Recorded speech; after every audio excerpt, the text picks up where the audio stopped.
White Island, head of an undersea volcano, lies nearly 30 miles off the coast of the North Island of New Zealand.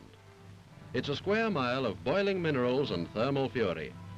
Sulfuric gases and white clouds of steam spout from the crust of this volcanic earth, and the air is filled with the din of roaring vents. Coming into land at Crater Bay is a party of scientific workers from the New Zealand Government's Department of Scientific and Industrial Research. Object of the party is to survey the island's structure, examine its minerals, and study its volcanic activity. The last visitors left here in 1938.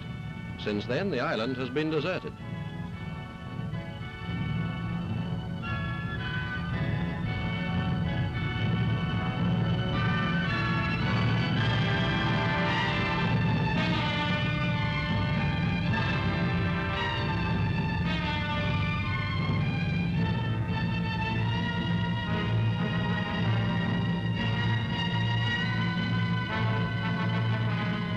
The party makes a base camp in the ruins of an old factory, once a sulfur mill. During the last 100 years, several companies have worked the mineral deposits on White Island, but in 1926, all commercial work ceased. The old buildings are desolate, walls caved in, the air heavy with acid fumes.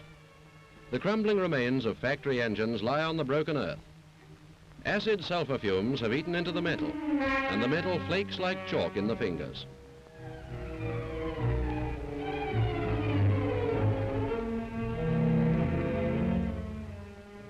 Here, everything disintegrates. Gears, bolts, metal, and rope.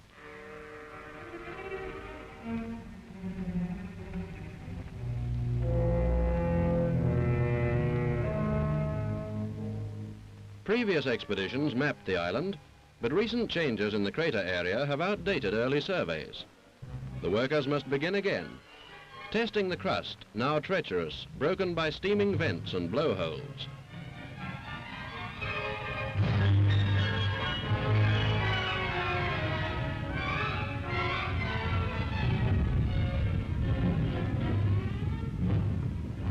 First tests are measurements of temperature in boiling pools. Changes in these temperatures indicate shifting thermal activity underground. The thermometer used is specially made to stand extreme heat. It will read up to 350 degrees centigrade, over 3 times boiling point.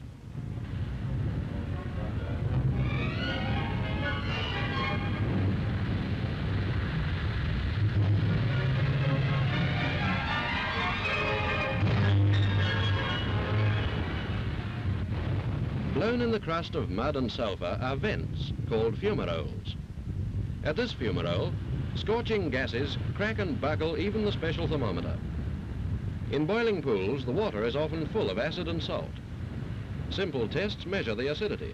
As much as 20% of free hydrochloric acid is often found. Rough estimations are made in a tintometer, a small apparatus in which measurements by color changes are made of the quantity and quality of acids present.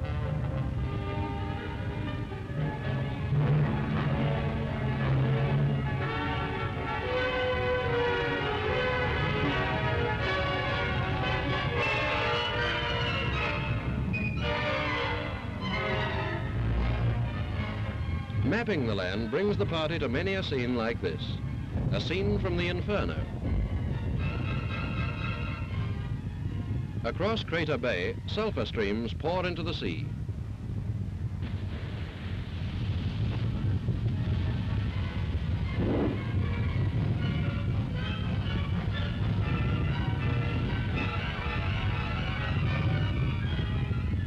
Seabirds still come to this terrifying island, and on the cliff's edge, sheltered from the crater, gannets nest and dive for fish.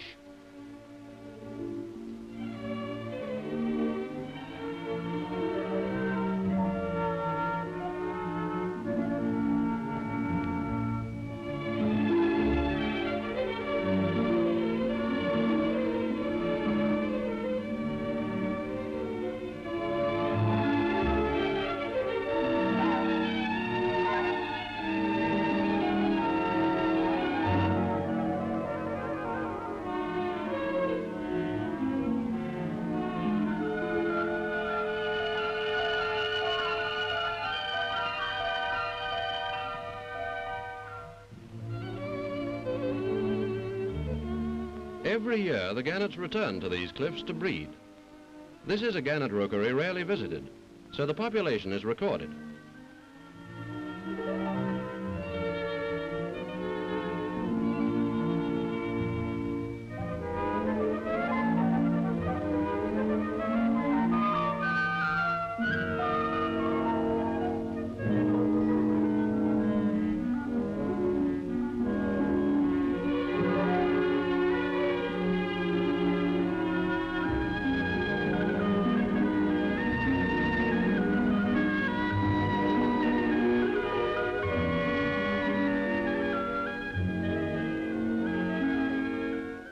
Back on Crater Flat, an examination is made of a mosaic of caked mud and layers of volcanic ash, the debris of past eruptions.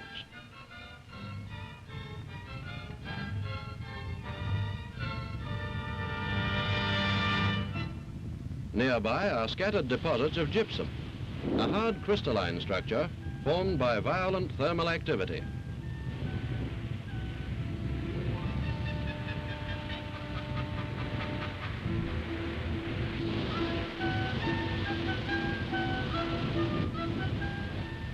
Before we leave, we take a last look at this fantastic laboratory of nature, New Zealand's White Island.